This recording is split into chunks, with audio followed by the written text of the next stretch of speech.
What's going on, everybody? Welcome back to another episode of JAR. JAR, for those of you that may be new, stands for Joe. And Amy. Review. It's our weekly show where we go over the magic stories as they're posted on Wizards' website, and we actually have a story to review that's been posted on Wizards' website. It's been a little bit.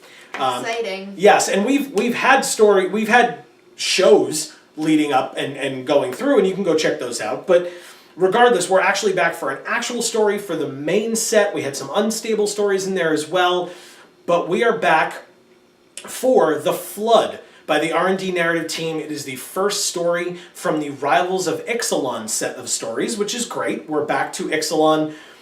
My quick review at the beginning is, this was a really good one. They started really well, and I will say that if you were one of the people who may have been turned off by Ixalan, you may not have been as big of a fan of the Ixalan stories, because for some of them, we agree with you, that we weren't as big of fans either. Obviously, we have our show, and so we're still going to be reading them and talking about them, but there are some people who might have had enough of a problem with them and just said, you know what, we can't, sorry, we're going to go, it's not really worth our time.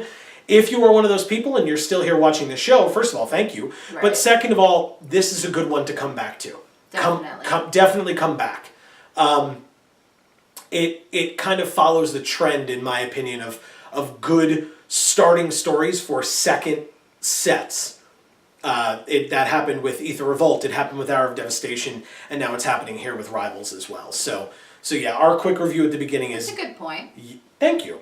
Our quick review at the beginning is definitely go read it first, and then come back here and watch the review, because as we say here, we review, we don't summarize, and we don't want to spoil it for you. You should read it in its true form. Yes. So, onto the full review itself. This was great. I will say, if you did read the whole story and are now watching this review, do you recall that Kumena was in this story?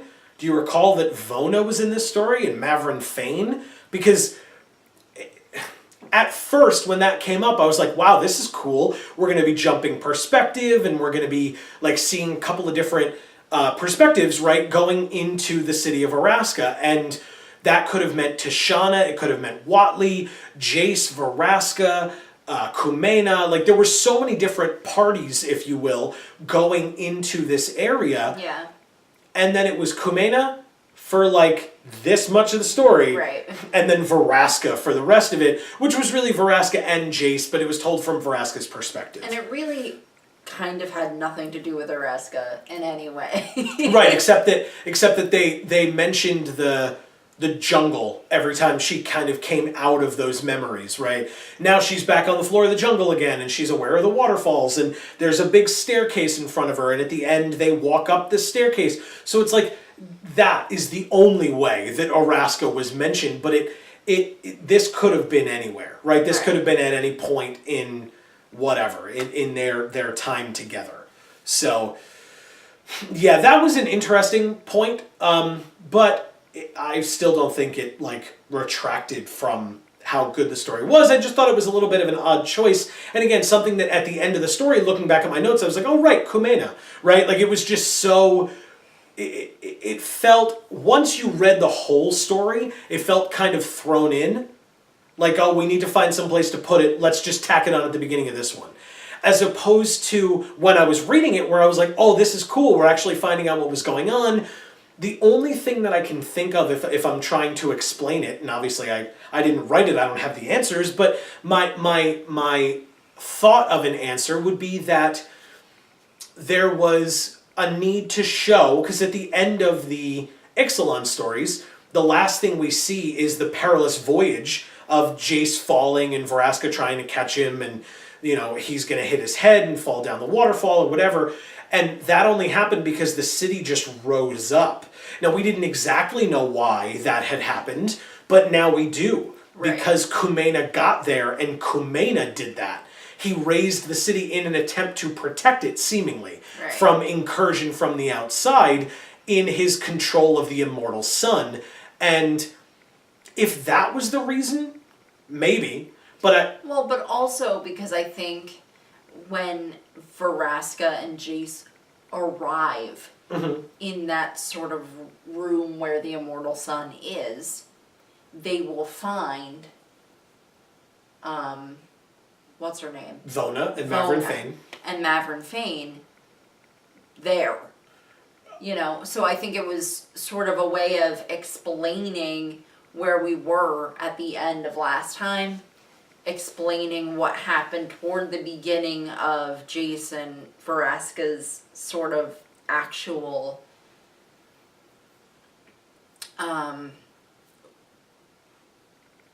entering of Vraska. Okay. And then when they get there, it's gonna be Vona and Mavrin Fane. Right. Instead of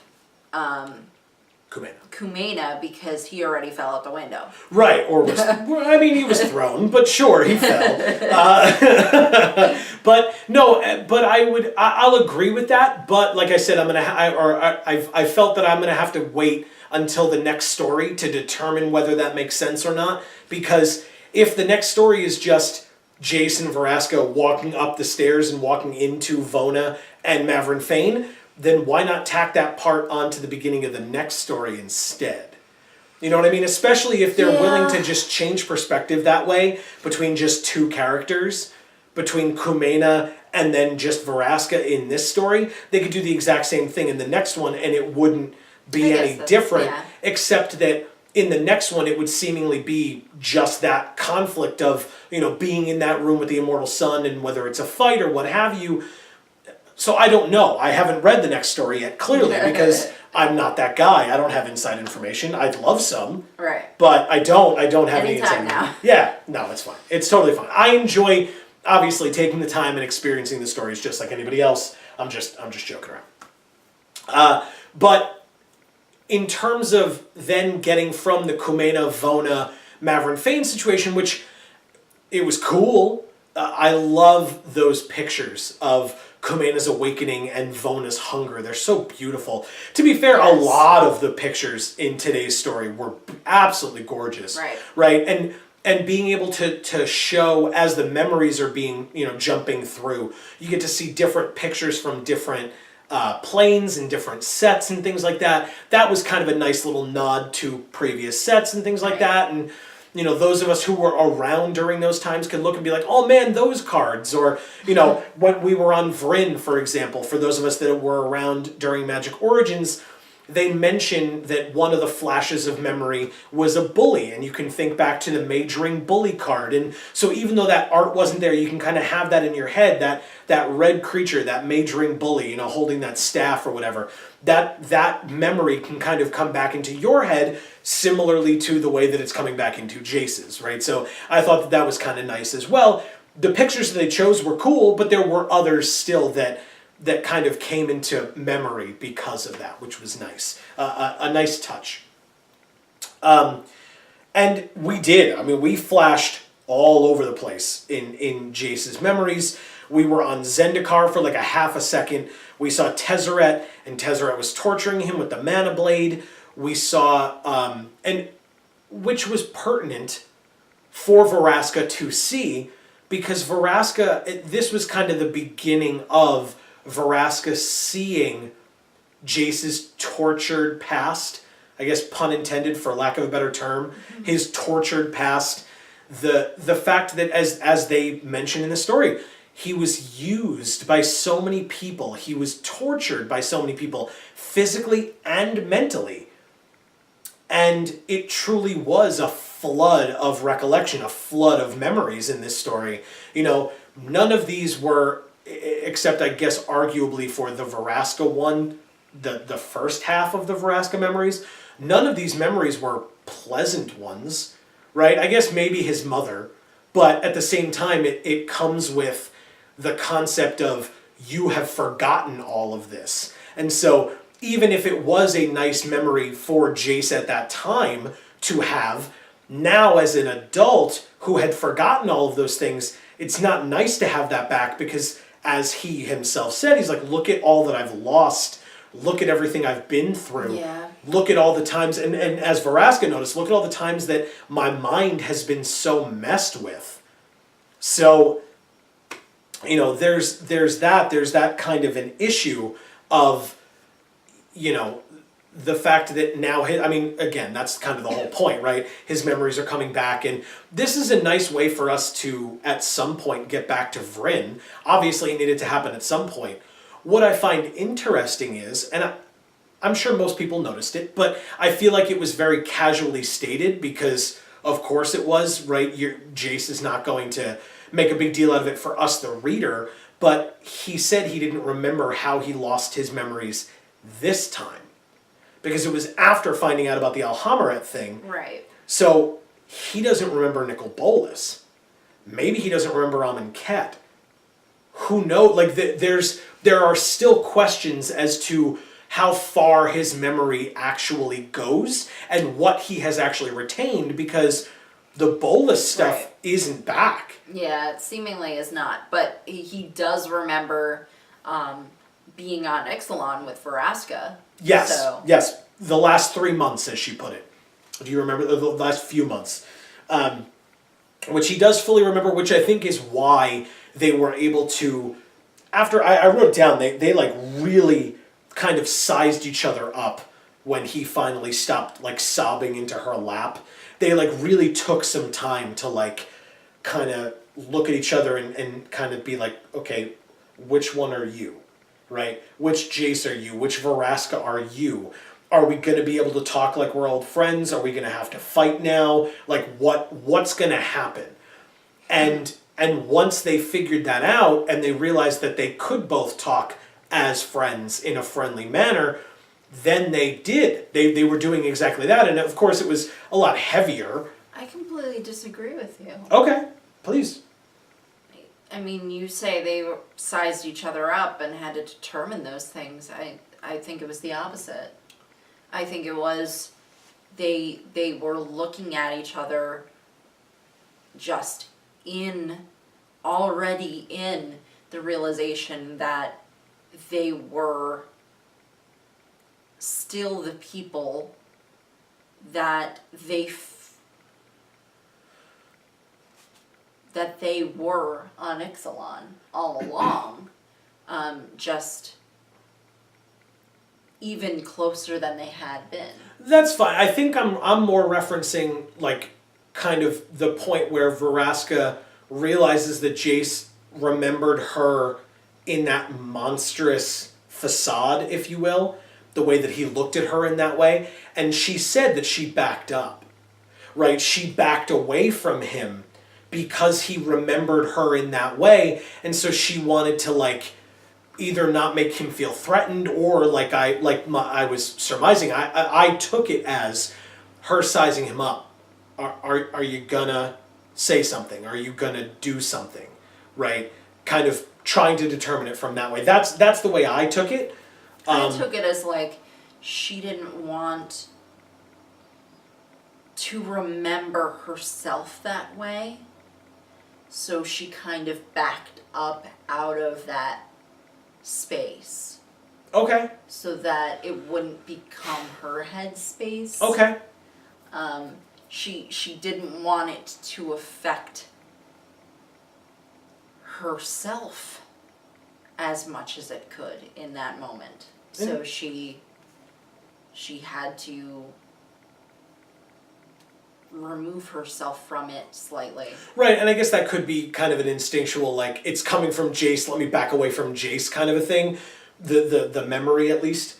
But even though she knows that, like, you know, moving 10 feet away isn't going to actually stop that because of his mental powers. Yeah. But it could just be like a, you know, I need to get the hell away from it, I need to get out of here kind of a thing. So that's cool, that's interesting. As always, what do you guys think? Let us know. Do you agree with me, Amy? It's not like an argument, right? It's just, do you see it... Something else entirely. Yeah, exactly. Like, do you see it one of the ways that we see it or something else entirely? Amy just said that. Sorry. No, you're fine. I'm the one who's like, why am I just repeating what you said? You said it so nicely. Anyway. Go back and read that story. Something else entirely. That was a good one. That was a good story. So I also wanted to point out, we talked about, right, that they showed up on Zendikar very briefly. And in the grand scheme of the story, you could argue why. Why did they go to Zendikar? like memory-wise. And I don't mean why did Jace's mind go there. I mean, why did the writers take us there?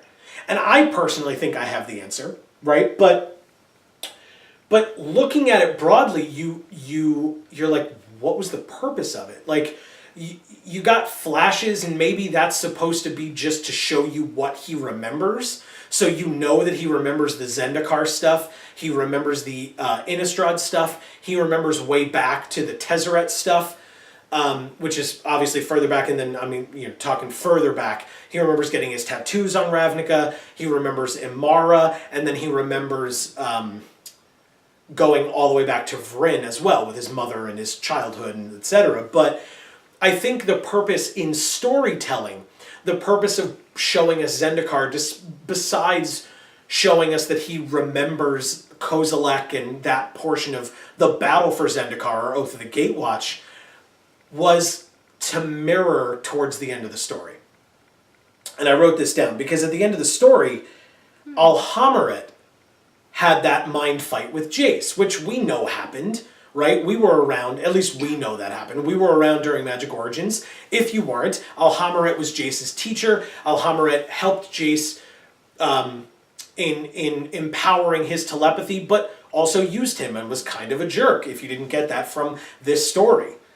You can go read the Magic Origins stories. They are on Wizards' website as well. But Jace and Alhammaret have a fight, a mental fight. Jace, as is described, kind of shoots that targeted shot into Alhammaret's brain and destroys his brain. And if you go back, if you didn't see it and you're interested, go back. Read that portion of the story again. Because the way that they describe it, it's an explosion of the marble well of Alhammaret's mind, which I think helps to mirror the image of Seagate from earlier. With Kozilek having punched through Seagate, and there's that giant hole in it, and all the water is spilling out, and that is seemingly exactly what Jace did to Alhammaret's mind. That's a really cool interpretation of that. I didn't see it that way. That's the way I took it. When I read that, I was like, wow, that's very similar. And again, like I said, when I got to the end of the story, it helped me to kind of reconcile why they randomly showed Seagate. Because otherwise I couldn't, again, except to show that he remembered Zendikar, returning to Zendikar, I couldn't imagine why they would have shown that. And yet, going towards the end with Alhammaret was where I went. My thought was that they were trying to build up all of these memories of destruction for him, and seeing the manipulation and distress of Zendikar in that moment was just another one of those destructive memories that they could bring back. No, that's a really good point. And actually, we didn't review the stories on the channel, but we did read them together, which is what led us to want to start the show. But if you remember, and if you all remember, if you've read it, that exact thing of Kozilek destroying Seagate was a huge failure in Jace's mind. Because at that point, Jace had, working with Nissa and obviously with the other, Gideon and Chandra as well, and the other members of the coalition, if you want to call them that, Jace and Nissa, more specifically, had put that Hedron set up to catch Ulamog. And they did it, but then with Ob-Nixilus's help, which they didn't really know about, that's what brought Kozilek out and knocked down the Hedrons, and that's when Kozilek broke through Seagate, which was what they had been trying to defend. So I like that. I like your idea as well, because it does show a failure, what would be a failure in Jace's mind, because he worked so hard to defend Seagate, and he had used all of his mental prowess to kind of structure that hedron circle to keep Ulamog locked up, and then Kozilek comes out of nowhere and destroys everything. So that's also a fair point. I guess another thing of, what do you guys think? Did you think both is a good idea? Neither? What? Let us know. Yeah, so, but maybe there's kind of a combination of those two. If you think about it, they both mirror, and so does basically everything else about the story, the unraveling of a mind. So the unraveling of Jace's mind, the unraveling of Alhammaret's mind, the unraveling of Vraska's mind even, during the torture that she had to endure. Yes. And how sort of marginally all of those things are the same. Even though, because they really made a point of talking about the dilemma that Jace had with doing that to Alhammaret. And we can kind of come back to that, but the reason why he had an issue with that is because he's experienced that kind of thing. Yep. Yep. And so doing that to somebody else is something you might feel that you have to do to protect yourself. But it's also something that you will always feel guilty for. Fair as enough. Someone who's experienced it yourself. Yeah, and I think, you talk about, or we've been talking about things that are mirrored in the story, and of course, the obvious one is just Vraska, and she blatantly says it, right? But Vraska kind of seeing all that Jace went through, and even further understanding him, right? Because she mind-wiped Jace a lot, because he listened to her, he was a nice guy, he wasn't the Jace that she knew, and then when she actually saw the Jace that she knew through his past memories, she realized how close they actually are, and how similar they actually are. Yeah. And how close they could have been, even going back as far as their teenage years, right? When she saw teenage Jace getting his tattoo, and he's trying to look all tough, but he's really wimpy, and she calls him out on that. She's like, wow, he looks so wimpy. But she even says, we would have been good friends, and there wouldn't have been a bookstore that could have, that would have been able to stop us from entering it, or something like that. Like, just understanding the relationship that they would have with one another. And we learned about Vraska's love of books from the Pride of the Crawl story from the Commander anthologies, which was really nice as well. So we learned that, about Vraska's character, and now it's being duplicated here, and she's recognizing it as something that ties her to Jace. Right, something that they have in common. Right, which allows her to bridge the gap between mind-wiped Jace and the old Jace, but it's one of like a Jace that she now understands. Right. Well, mostly she understands him because of everything that he's been through. That's what I not mean. because That's of what I mean. Well, that is one of the things that they have in common. But the cutesy stuff is in no way as impactful, of course. No.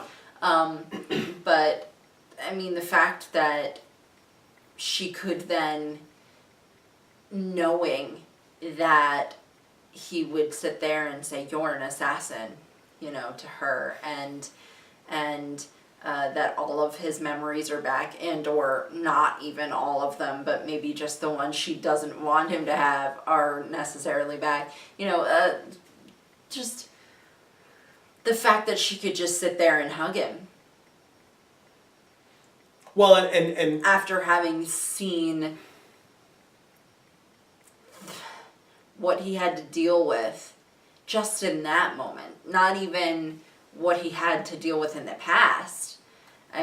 Just being reminded of all of those things. Right. The pain that he felt in just that one moment. Mm-hmm.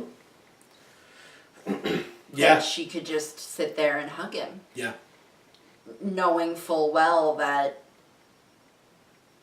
you know, he very much might not want her to be doing that. Right, and kind of something that she had been afraid of, right? She said to her, like, mentally to herself, it's over, right? He's going to remember all of it, and he's going to hate me and remember everything that I did, and it's over now. Right. But... And also her fear of just touching people. Yes. Or having people touch her. Yes. But seeing, like you said, seeing the hurt, seeing the pain, and then even as he came out of it, just the exhaustion and the grief, right, of him crying and sobbing, right? She very well could have, like, backed away for her own safety kind of a thing, but instead she, you know, it says she put his head against her neck, right, crying into her neck, and kind of holding him like that, which is, I mean, that's awesome, right? Yeah. It's because if you know what's coming, right, Story Spotlight 2, if you haven't seen it yet, I won't spoil it for you, but seeing Story Spotlight 2 scared me a little bit about how this was going to go. And I don't mean this story in particular, I mean this moment between the two of them of he has all his memories back, what's going to happen now? So I'm now interested to see, and this kind of takes me to the closing of this video, so if you wanted to say more, please feel free.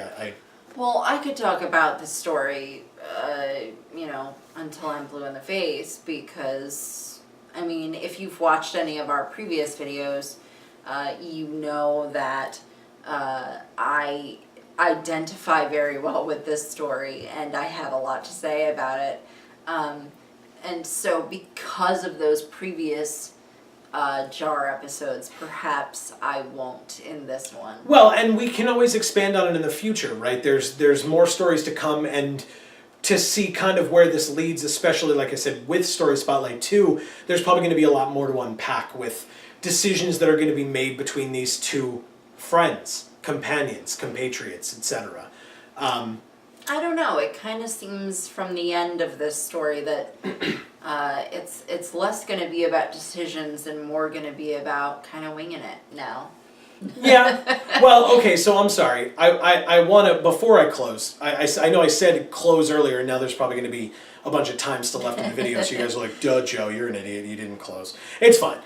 Because I think that there's still one more thing that bears mentioning, at least if you are a longtime viewer of JAR, you know we have to talk about, because Amy's here, we have to talk about Jace and Liliana.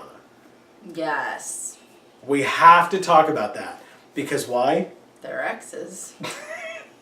They're a lot more than exes at that point. So that moment was them on Ravnica, right? Right before Kaladesh, seemingly, right? Right after Innistrad, right before Kaladesh, kind of that tenuous moment between the two of them where, like, he's half naked, right? And Oh, please. his clothes are drying by the fire. No, his shoes and his coat. That's it. Okay. It was Please. a very, like, you know, baby, it's cold outside. You don't have to go yet, right? Well, let me pour you another drink. I don't know. I'm referencing old music, but it gets played all the time, so. But yeah, I don't know. That's how I felt with that, right? That it was very X-ish, but like also, you know, like people who still have feelings for one another and whatever. And I say for one another, maybe Liliana was just looking for a good time and kind of trying to coax Jace into staying to satisfy her own needs. And that was why Veraska was so upset. She's like, why are you staying here? Because again, this is her friend. This is a guy that she now feels that she understands, and she doesn't want to see him be taken advantage of in this way. And yet, here we are, right? It's been talked about that, you know, it's pretty obvious that Liliana's like, whatever, I'm going to string you along, and I don't really care. And yet, we've seen the advancement of her character since then, and I don't know. I don't know if that is still the same Liliana. I guess after Story Spotlight 2, I was looking forward to some kind of an interaction or a confrontation between friend Veraska and ex Liliana, around Jace, and we'll have to see if that is something that can still happen. I don't look forward to that, because I think Veraska's wrong. Okay. I think Liliana has a lot more feelings for Jace than Veraska was able to see. Oh, I agree with you on that, but I think that in that moment, it seemed like, and it very well could have been, that she was just toying with him. That she didn't, he was a desperate young man looking for approval, and she was just never giving it to him. She was just shooting him down. I disagree. Okay. I think that's Veraska's interpretation of it, because that is what Liliana wanted the interpretation to be. Okay. Liliana is not straightforward about the way that she feels, ever. Mm-hmm. Ever. I mean, in her own mind sometimes, but not to anyone else. And mostly not in her own mind. So I think that there were a lot more feelings in that scenario than Veraska was able to see. And I think that's because of Liliana's doing. Mm-hmm. She doesn't want anyone to see the feelings that exist. So she's not going to betray them. And don't forget the conversation that we've had on a previous episode regarding Jason and Liliana, I believe, spurred on by Kelly Diggs, which was that, if they had a Facebook relationship, it would just be, it's complicated, right? That's literally all you can say about that, is that it's been that way since day one, and it has not changed, and I don't think will anytime soon. We will see when the next time is that we see Liliana at all, but yeah. Especially because, whether Jason remembers it or not, kind of the last time that he saw Liliana, not counting the Bolus fight, was when she was kind of mentally a feral zombie crocodile trying to devour one of her other demons that she was using the Gatewatch to help her defeat, right? So, I mean, again, talk about complicated. So I really think that at this point now, if Jace is going to remember Veraska the way Veraska is, and if he's going to remember Liliana having done that, which at this point we're not sure if he does. I'm not sure. But if he does remember both of those separate things, I think we're going to get a complete shift. He's going to go from someone who was in love with Liliana to someone who is completely off-put by Liliana, or I shouldn't say completely, because I don't think he would ever be completely put off by her. Agreed. But I think that part of him will hate her, and all of him will love Veraska. I think that's easy to say in practice, right? For him to say on Ixalan when not confronted with Liliana, I'm sure that he could say those things and feel that way. When he sees Liliana again, that will be the defining moment. Because you'll see whether her hooks are still in him and whether she will still be able to pull that string in just the right way and manipulate him in just the right way to kind of bring him back to that boy kind of seeking attention, or whether he truly will have evolved as a man, as a character, enough to be able to see through it and kind of begin to move away from that. Well, I mean, part of getting over having been abused is learning what it means to have been abused. And I think that he really learned from Veraska in this story what that really means. Mm-hmm. And he learned from getting those memories back that he's really been a victim his whole life. And she basically says to him, you didn't choose that.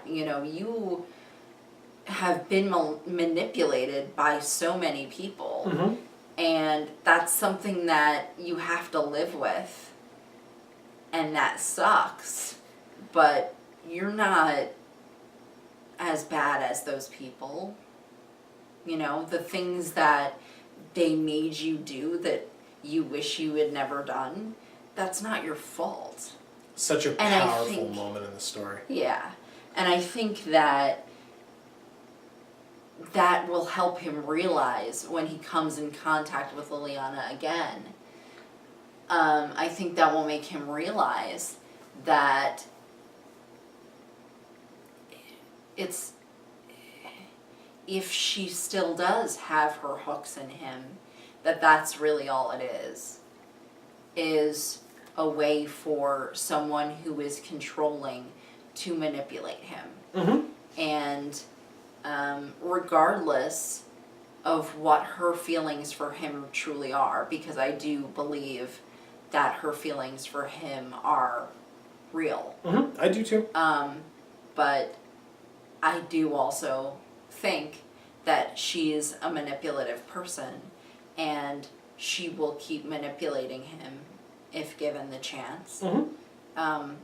So I'm really, really hoping that he learns, or has learned from all of this, that being with someone like Vraska is the right way to go, and being with someone like Liliana is just putting himself in the same situation that he's always been in for all of his life. Yeah. Now, if you take Jace, Vraska, and Liliana's names out of that, that's a typical conversation that any two people knowing someone in a hurtful relationship would likely have with one another. So I think that that's so interesting that, I mean, again, obviously, right, there's real world influences in the stories, but it's just so interesting to me that it's so paralleled in life, right? Just talking about somebody who's in an abusive relationship and kind of talking about that person and saying like, well,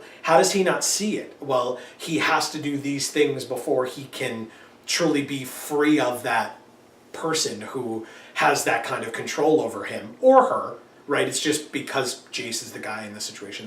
That's why I say him there. But it is either way, really. And it's very hard when you've been abused your entire life to see an abusive relationship with a significant other as being an abusive relationship, because it feels normal. Normal, yeah. Yeah. God, that word normal. What Yeah. is it? There's like, I would say, an infinite number of definitions for the word normal. It's so interesting to me. Well, so what I mean to say is that it's an unhealthy situation that you're in. And because of all the other past unhealthy situations that you've been in, this one feels good, right, normal, fine. When in reality, it's just yet another unhealthy situation that you're in. And a lot of times, your psyche, to a point, kind of has to unravel a little bit and be built back up in order for you to be able to end up in a healthy relationship like what he has with Vraska. And as with anything else, we will see where that thread goes. We will see what happens, who takes control of Vraska, and what happens with that. And I think that this is the point that I wanted to bring up to close. This is the first story from Rivals of Ixalan, but as we have heard, as has been confirmed on Twitter, it might have been elsewhere, but I saw it on Twitter, there are 5 stories for Rivals of Ixalan, which is not a lot. It is the last small set, seemingly ever, but that was also what we said about the core sets. So, and those are coming back in 2019. So, for now, this is the last small set that we're going to get. Now we're going to 1 set blocks. Yeah. And, you know, hopefully they will be able to expand on the stories that in that way. There are also 3 story spotlight cards. Right. That's the first time that's happened. There have always been 5. And well, don't say always as if story spotlights have been around for so long. Well, for the history, really haven't. no, but for the history of story spotlight cards, short as it may be, this is the first time that there has not been 5. Right. And sure, that allows for the precedent to be set that it is a fluid number. It is not always 5. This time it's or 3. Maybe it's always 3 now. Doubtful, only because they're doing full sets, right? I can't imagine that they're going to go to Dominaria and have 3 story spotlights for Dominaria. I can't imagine. Oh, that. I hope not. There's what a nightmare there's, that would be. There's almost no way. I can almost guarantee it, and I obviously, again, no inside information here. I can almost guarantee it, right? This is, I think they understand what returning to Dominaria means, and I don't think they would kind of insult their fans by only having there be 3 story spotlights. In fact, there might be more than 5. Yeah. Who knows? But that's right, well, we'll see. yes, when we get that's there. neither here nor there. But there are 5 stories, and I will say there are some people out there I think who are very anti 5 stories for Rivals of Ixalan, and we have said in the past that we would prefer more stories, right? Give us more, give us more, give us more. But at the same time, I will say we have also said in the past, and sure, shameless plug if you will, last week and the week before, we did our top 10. We broke it up 10 through 6 and 1 through 5. But we did our top 10 Magic stories of the year of 2017. A lot of times, but not every time, but a lot of times, the best stories were the longer ones. Yeah. And if that is the case, then if you really are going into this and starting it this way, that's really good. And again, without spoilers, I think that Wizards once again has done what they did last year in starting off the year with a very high bar. Mm-hmm. In our opinion, they may not have necessarily met that bar continuing throughout the year.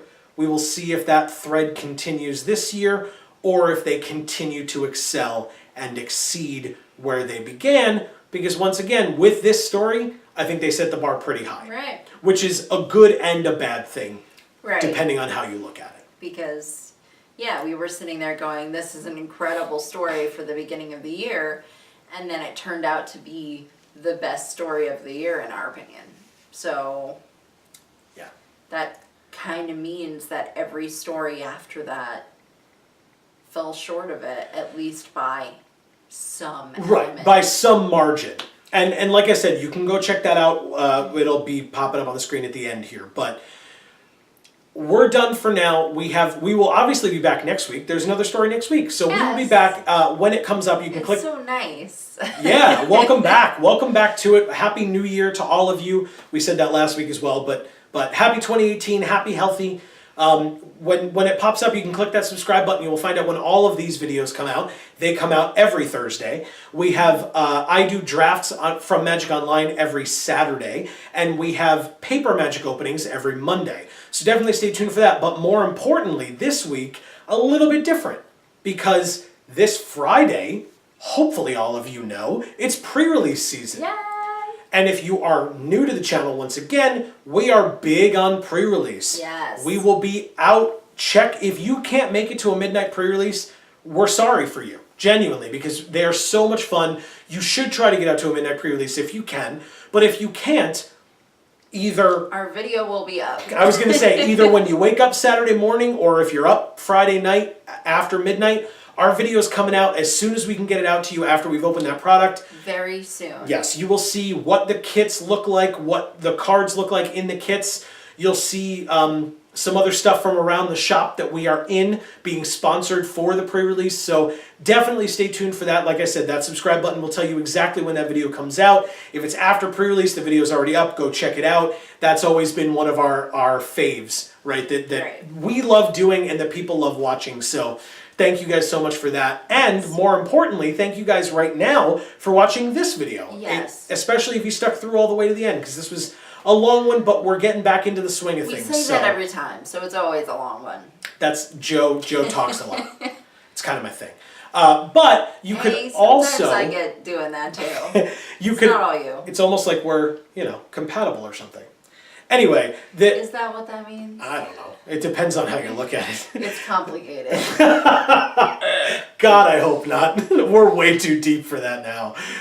So, guys, once again, beyond that point. Thank you guys so much for watching. This has been another episode of JAR. You could also consider all of that talking us simply showing off our #Vorthos Pride. Or you couldn't. It's really up to you. But this has been another episode of JAR on Geek for All. Thank you guys once again. I have been Joe. And I'm Amy. And as we always say, guys, in whichever video of ours you watch next, we will see you all next time. Thanks, everybody.